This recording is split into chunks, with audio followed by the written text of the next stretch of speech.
Pays qui a dit que Gbagbo n'est pas éligible. Quand on vous parle de l'amour du président Laurent Gbagbo, vous pensez que c'est faux.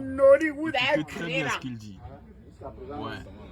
On ne s'est pas coordonné, mais rien. Ce qu'il fait, c'est papier maintenant. Gbagbo, par rapport à quoi il n'est pas éligible. Excusez-moi maintenant. Toi, ta mère contre toi, tu dis à Gbagbo, toi-même, tu dis à Gbagbo, il n'est pas éligible. Toi-même, tu es éligible. C'est drôle, mais pourtant, c'est vrai. C'est moi, j'ai ma gare, j'ai ma préférée. Qui retire le nom du président Laurent Gbagbo, est-ce que eux sont éligibles?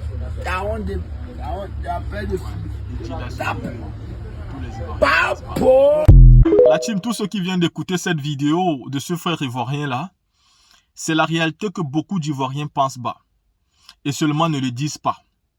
Maintenant, entrons donc dans le vif du sujet. La team, un communiqué du PPACI est sorti.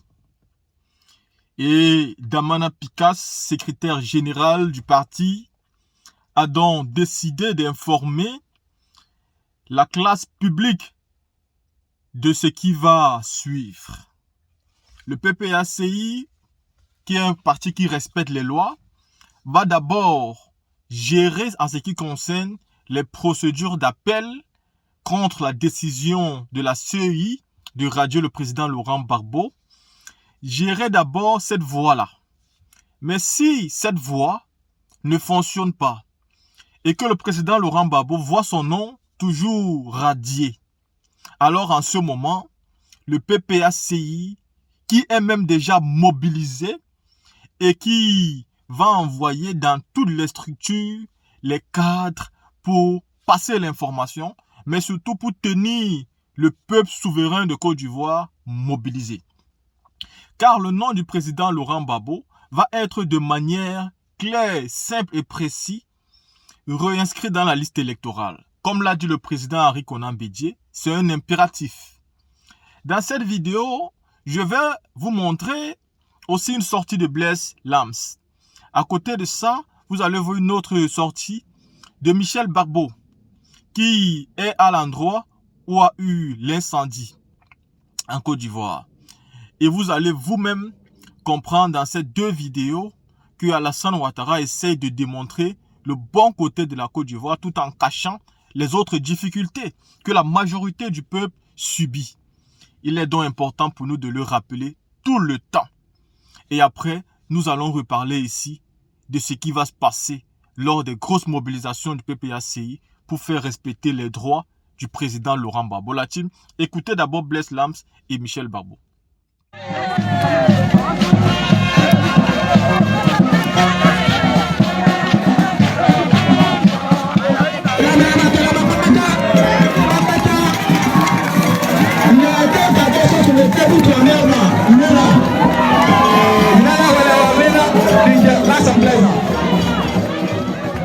Gagner d'élection dans le Laboubou.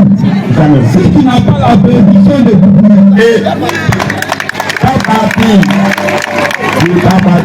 tu ne peux pas gagner l'élection en Côte d'Ivoire. Si tu n'as pas le soutien de Boubou,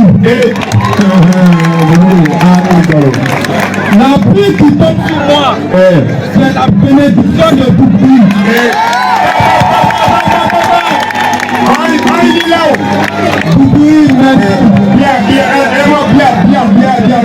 J'ai bien compris le message de Patrias. En 91, Gbagbo Laurent était ici. Il a battu campagne ici. Et les prières de Boubou l'ont accompagné. Et il a gagné. Nous sommes à Djoukou. Notre oui est oui. Et notre non est non.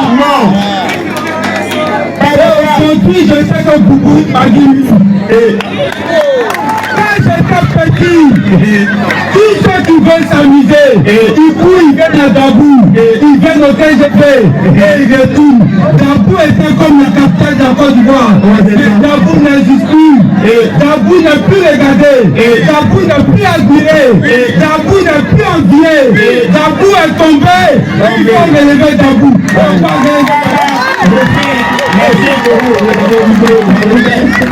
Chers parents, en 1979, en 1980, c'est à Montpellier que les Chinois sont allés chercher CAF. Ils ont envoyé ça en Chine, ils ont développé ça. Et aujourd'hui, on importe des CAF de la Chine. C'est pas normal. On a trop d'eau ici pour ça. Il faut qu'on mette en place une politique pour qu'on puisse avoir beaucoup de poissons. Et que nos mamans ne fassent pas un budget pour chercher du poisson, mais que ce soit un budget qui vient chercher du poisson à Dabou. Depuis 10 ans, on n'était pas là. Et les gens sont allés à Abidjan. Dit que le Leboutou a tourné le poisson. Est-ce que c'est vrai? Est-ce que le Leboutou a tourné le toit à Gbagbo-Laurent? Est-ce que les Adjoukou ont laissé tomber Gbagbo-Laurent?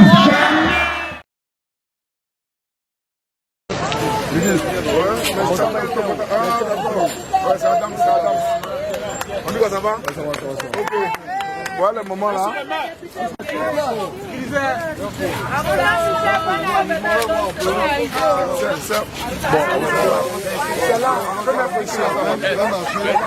Souple, pardon.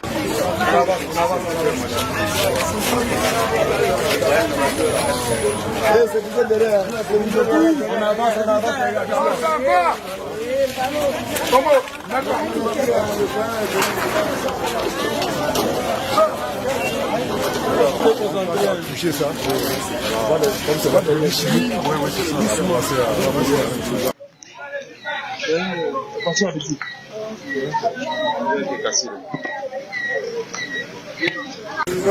Oui, ça sent la fumée.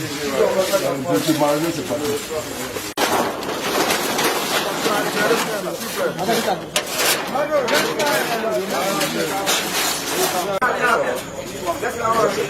vous bouclez là. Bouclez par là, bouclez par là. Bouclez par là. Bouclez là-bas, les gars. Bouclez par là. Bouclez là-bas. D'accord, bouclez là-bas. Allez, bouclez là-bas.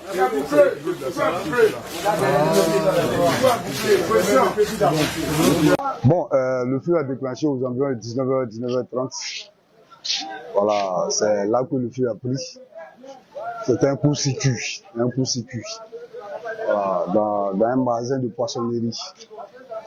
Voilà, c'est là que le feu a pris. Et puis bon, les éléments qui étaient en place ont constaté la fumée. Or, le temps de voir la fumée, le feu a déjà pris tout l'intérieur. Et malheureusement, juste derrière le magasin, il y a un magasin de cosmétiques où il y a les produits chimiques. Voilà. Donc quand le feu a contaminé ce magasin-là, vraiment ça a pris de l'ampleur. Dieu merci, les sapeurs-pompiers sont arrivés. Voilà, au moment où les jeunes ont vraiment fait un grand travail. Voilà, les jeunes gens, les riverains qui sont venus nous secourir, le personnel de gardiennage qui était là, qui a fait vraiment un boulot exceptionnel.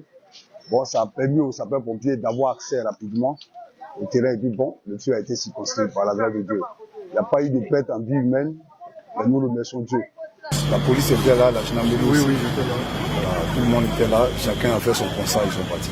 Ce qu'il faut faire, c'est saluer les populations de Yopougon et puis saluer surtout les populations qui viennent ici au marché donc de Niagon.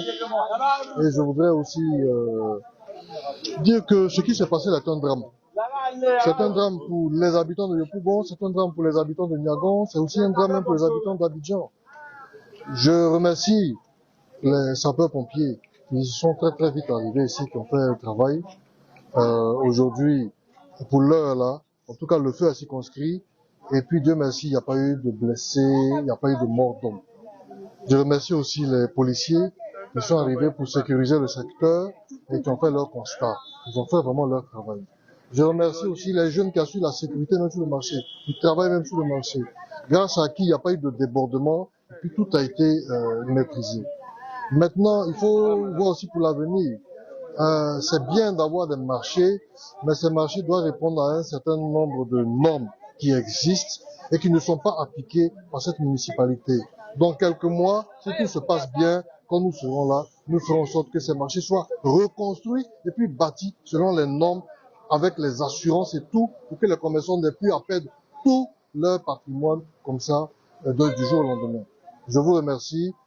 Soyons simplement solidaires de cette femme-là. Il n'y a pas eu de mort d'homme, c'est l'essentiel. Merci beaucoup. Après avoir écouté Blaise Lams et Michel Barbeau, revenons donc sur la sortie du PPACI. Oui, la team, aujourd'hui Alassane Dramane Ouattara ne peut pas éviter une grande mobilisation en Côte d'Ivoire. Il a échappé à cette mobilisation, bien évidemment en 2020, quand il était en train de briguer son 3e mandat, tout en violation avec la constitution de la Côte d'Ivoire. Monsieur Alassane Ouattara s'est cru tout permis. Il s'est cru être le Hitler ivoirien qui pouvait faire ce qu'il veut sans toutefois craindre l'opposition. On a même traité l'opposition de faible. On a traité l'opposition d'incapable. Et aujourd'hui, Alassane Ouattara se sent pousser des ailes. Il commence donc à disqualifier ses adversaires. À côté de ça, il se permet même de dire qui sera le candidat de 2025 du RHDP. Quel sacrilège! Non seulement monsieur veut faire des mandats contre la loi ivoirienne, mais il veut empêcher aussi ceux qui ont le droit de se présenter de ne pas pouvoir le faire. Il veut donc aller aux élections sans toutefois avoir en face de lui des adversaires potentiels qui peuvent alors l'empêcher de gagner l'élection. Parce que oui, pourquoi M. Alassane Ouattara a peur en réalité? Il a peur parce qu'en 2010, il n'a pas gagné. Et vous savez, quand vous volez un truc qui ne vous appartient pas, chaque fois où vous voyez celui-là même à qui vous avez volé la chose, votre cœur bat toujours parce que vous savez que cette personne peut récupérer cette chose à tout moment. Tout a été dit. Quand vous êtes fort, ou alors quand vous vous estimez fort, et que vous provoquez des personnes qui ne font que vous demander pardon, qui vous disent s'il te plaît calme-toi, il faut faire attention. Car ces personnes qui vous demandent pardon à un moment donné peuvent s'arrêter et vous dire bon fais ce que tu veux. Si tu veux me tuer alors tue-moi, je suis à toi. Et en ce moment, ils ont ce qu'on appelle la force du désespoir. Ils sont capables de déterrer des arbres juste avec leur force du désespoir. Donc Alassane Ouattara a voulu trop pousser sur le bouchon. Il a voulu tellement pousser à cause du calme de l'opposition. Il veut tenter et tester pour voir la force de frappe. Le président Henri Konan Bédié a dit que c'était un impératif de réinscrire le nom du président Laurent Gbagbo. Et il est important de savoir que si la CEI ne décide pas elle-même de revoir cette position, parce que c'est la CEI qui est la cause de tous les conflits qu'il y a en Côte d'Ivoire. Parce que là-bas, il y a des personnes qui ne sont pas vraiment indépendants. Et à côté de ça, il y a un président qui est nommé par M. Alassane Dramane Ouattara. Il n'est pas voté. Et dès lors où tu n'es pas voté, tu ne peux donc pas être impartial. Parce que tu dois rendre compte à ton peuple. Dans la team, ce communiqué du PPACI qui est sorti, demandant comme ça à toutes les bases du parti de se mobiliser, aux enseignants, aux chefs traditionnels, à tous les jeunes, aux femmes, tout le monde doit se mobiliser. Parce que la procédure de l'appel contre la décision de la CEI qui va être introduite, si elle n'a pas fonctionné, la mobilisation sera effective sur l'étendue du territoire. Alassane Ouattara se croit trop puissant et il sous-estime la puissance des autres leaders de l'opposition. Alors il va devoir faire face à la masse populaire ivoirienne vraie pour demander l'inscription du président Laurent Gbagbo. La team, il est important pour ceux qui sont au pouvoir de savoir qu'Alassane Ouattara n'est pas éternel. Quand vous gouvernez, sachez qu'un jour, votre pouvoir peut disparaître et comportez-vous en connaissance de cause. La team, ceci étant dit, dites-moi ce que vous pensez sur la sortie du PPACI, le Parti des peuples africains, Côte d'Ivoire. Et restons connectés pour une prochaine vidéo.